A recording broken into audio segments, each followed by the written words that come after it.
Hello everyone, this is Purushottam Vishwakarma, and today we are going to study the lesson Rise of Nationalism in Europe, Part 2nd. And in this video, we'll study the making of nationalism in Europe, the idea of nationalism in European countries. So let's begin the lesson. The first heading that we have the making of nationalism in Europe. Germany, Italy, and Switzerland were divided into kingdoms, duchies, and cantons whose rulers had their autonomous territories. So, rulers had their own autonomous territories, they had their specific territories. Eastern and Central Europe were under autocratic monarchies, within the territories of which lived diverse people. They did not see themselves as sharing a collective identity.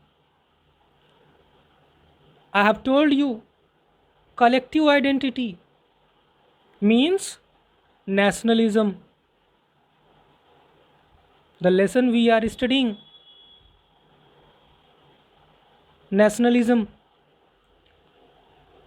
that means collective identity. They did not see themselves as sharing a collective identity or a common culture. The Habsburg Empire ruled over Austria Hungary. They even spoke different languages and belonged to different ethnic groups. That means they did not share a collective identity or a common culture. It included Alpine regions. The Habsburg Empire included Alpine regions, the Tyrol, Austria, and Sudetenland. Sudetenland,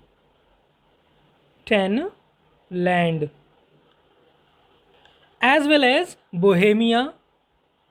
Bohemia was also there, where the aristocracy was predominantly German speaking. So, people belonging to aristocracy were basically German speaking. In Galicia, the aristocracy spoke Polish language. In Hungary, half of the population spoke Magyar, while the other half of the spoke variety of dialects, local languages. Half of Hungary's population spoke Magyar language, while the other half spoke a variety of dialects. Such differences did not easily promote a sense of political unity. Besides these three dominant groups, there also lived within the boundaries of the empire a mass of subject peasant people, subject slaves who were peasant, Bohemians and Slovaks to the north, Slovenes in Corniola, Croats to the south, and Romans to the east in Transylvania.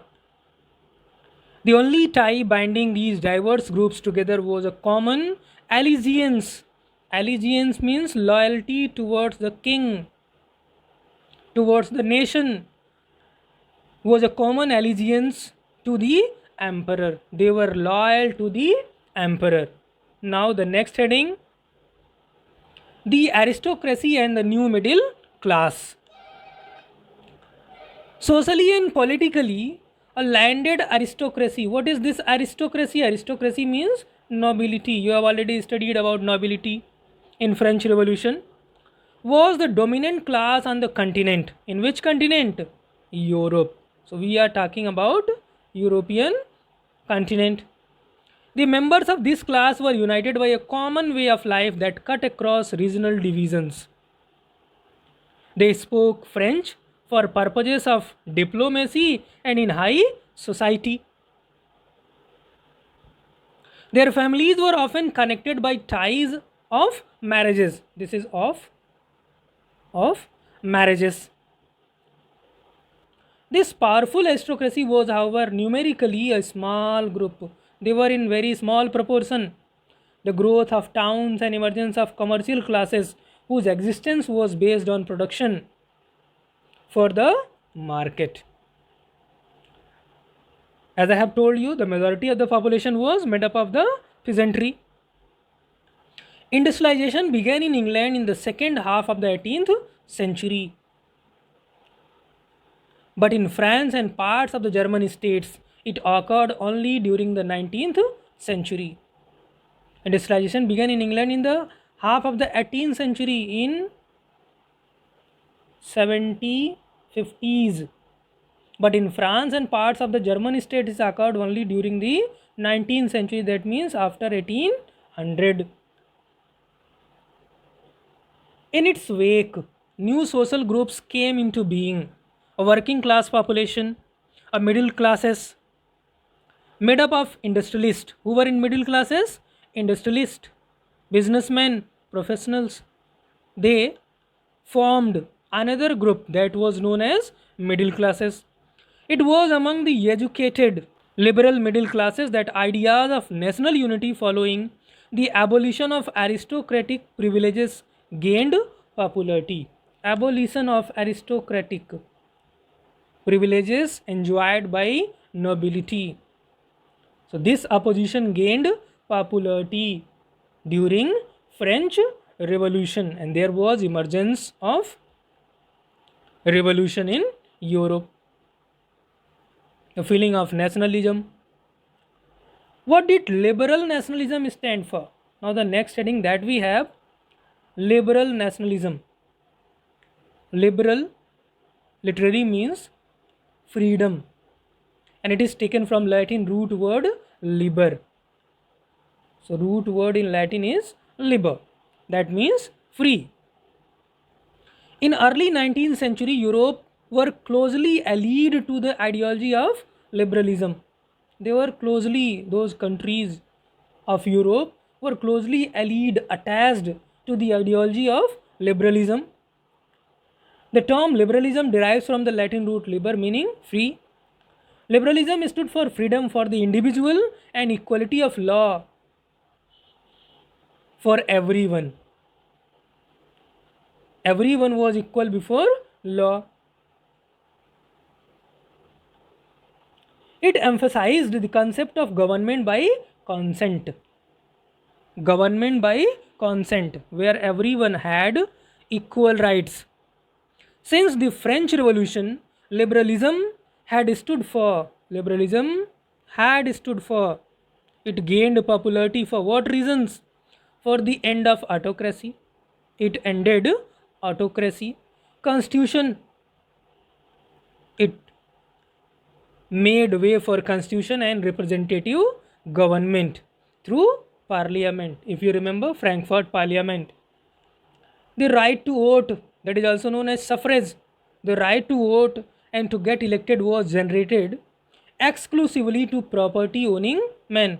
Who were allowed to vote? Only property owning men, not women. Only property owning men. Men without property and all women were excluded from political rights. Those who did not have property were excluded along with all the women.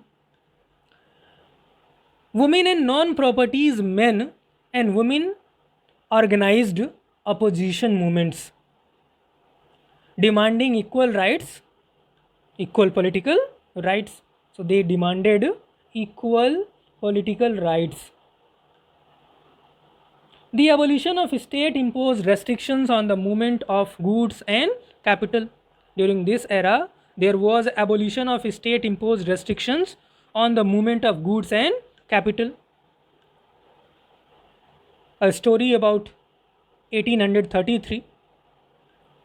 A merchant traveling in 1833 from Hamburg, a place, to Nuremberg to sell his goods would have to pass through 11 custom barriers where he had to pay some tax. What was the tax? About 5% at each one of them. Suppose he had started from Hamburg. So that trader started from Hamburg with 100 kg of something, whatever he had, whatever product he had. He started from there with 100 kg of product, and in the way he had to pass 11 barriers, and on every barrier 5% of the total weight was given as tax. At first he gave 5%, now 95 kg. At the next he gave 5%, approx 90, then once again approx 86. In this way, at the end, when he reached Nuremberg,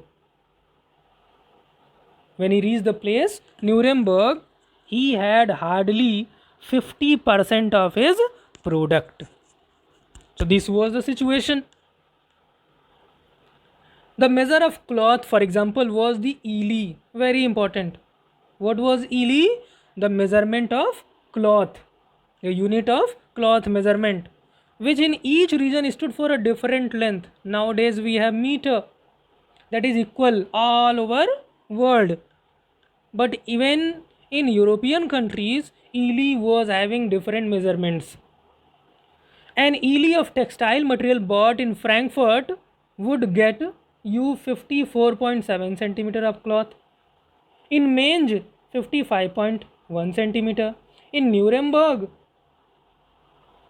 65.6 centimeter. In Freiburg, 53.5 centimeters. Same ely had different denominations in different places. Conditions were viewed as obstacles, hindrance to economic exchanges and growth by the new commercial classes, who argued for the creation of a unified economic territory, allowing the unhindered movement of goods, people and capital. The Union abolished tariff barriers. Union government abolished tariff barriers and reduced the number of currencies from over 30 to 2. Earlier there were 30 currencies and now these were reduced to 2. So there were 30 currencies, and at this time, after Union abolished tariff barriers, these currencies were only 2. Now the next thing that we have, a new conservation after 1815. If you remember, Napoleon Bonaparte was dethroned in the year 1815 because he was defeated at the Battle of Waterloo. So what is this conservatism? A political philosophy that stressed the importance of tradition, to keep the tradition, established instructions and customs, and preferred gradual development to quick changes.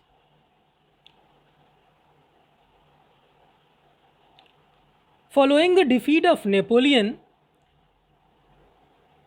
in year 1815, as I told you, he was defeated in 1815 at Waterloo. European governments were driven by a spirit of conservatism. What was the belief of conservationists? Conservatives believed that established traditional institutions of state and society like the monarchy, the church, property and the family should be preserved. They thought all these old practices must be preserved. Most conservatives, however, did not propose a return to the society of pre-revolutionary days, even though most of the conservationists were against this. Rather, they realized from the changes initiated by Napoleon that modernization could in fact strengthen traditional institutions like the monarchy. What they thought? They realized from the changes initiated by Napoleon, those changes initiated by Napoleon, that modernization could in fact strengthen traditional institutions like the monarchy. A modern army and efficient bureaucracy, a dynamic economy, the abolition of feudalism and serfdom could strengthen the autocratic monarchies of Europe. In 1815, representatives of the European powers Britain, Russia, Prussia, and Austria, who had collectively defeated Napoleon. So, who defeated Napoleon? It can be asked. The collective power of Britain, Russia, Prussia, and Austria. The collective army of Britain, Russia, Prussia, and Austria met at Vienna to draw up a settlement for Europe. They met at Vienna to draw up a settlement for Europe. The Congress was hosted by the Austrian Chancellor Duke Metternich, and there they, the delegates, drew up the Treaty of Vienna of 1815. And what was the Treaty of Vienna? It reversed the changes made by Napoleon. The Bourbon dynasty, which had been deposed during the French Revolution, if you remember Louis XVI from Bourbon dynasty was deposed during the French Revolution, was restored to power. Once again, Bourbon dynasty restored to power, and France lost the territories it had annexed, it had conquered under Napoleon. German Confederation of 39 states that has been set up by Napoleon was left untouched. It was not touched by new government. Aristocratic did not tolerate criticism. They did not like criticism and dissent. That means disagree. They did not like anyone to be disagreed, and sought to curb the activities that questioned the legitimacy of autocratic government. If anyone asked against the legitimacy of autocratic government, should be punished. Now we have a caricature, as you can see here. It is a club of thinkers made by, the caricature made by anonymous. The person is not known. Dating to 1820. It was made in 1820. And what is special, as you can see in the picture, there are muzzles given to thinkers. You can see their mouth shut. They have muzzles. What is this muzzle? Muzzle especially used for ox to keep their mouth shut, so that they should not poke their nose in field, in any crop. So in the same way, you can see there are muzzles provided to these thinkers so that they could not speak. What is written under this caricature? The plaque on the left bears the inscription, "The most important question of today's meeting, how long will thinking be allowed to us?" Think, you are allowed to think. For how long you can. The board on the right lists the rules of the club, which include the following. First rule: silence is the first commandment of this learned society. First order is silence, be silent enough. Second one, to avoid the eventuality whereby a member of this club may succumb to the temptation, you may tempt yourself to speak. For that, you have been provided muzzles. Muzzles will be distributed to members upon entering. As you can see in the picture, everyone has muzzles. Now the last heading in this lesson, the revolutionaries. During the years following 1815, the fear of repression drove many liberal nationalists underground.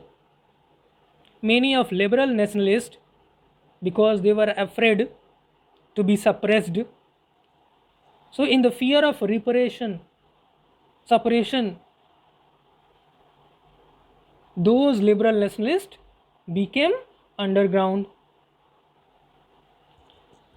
Secret societies sprang up in many European states.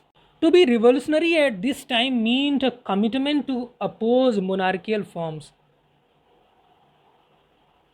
Who will be called a revolutionary? Who oppose monarchical forms of government and fight for liberty and freedom. Such a person will be called a revolutionary.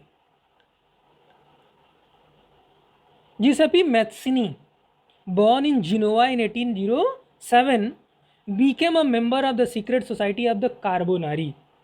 So he became a member of secret society of the Carbonari at the age of 24. When he was merely 24 years old, he was sent into exile. He was chucked out of his country in the year 1831 for attempting a revolution in Liguria. So he was attempting a revolution in Liguria, and therefrom he was given exile. Mazzini believed that God had intended nations to be the natural units of mankind. I would like to tell you, he formed two secret societies. The first one, Young Italy. The first secret society he formed, Young Italy, where in Marseilles, Marseilles, in Marseilles. While the other one he formed, Young Europe. The other he formed, Young Europe, where in Burney. So these questions can be asked in your examination.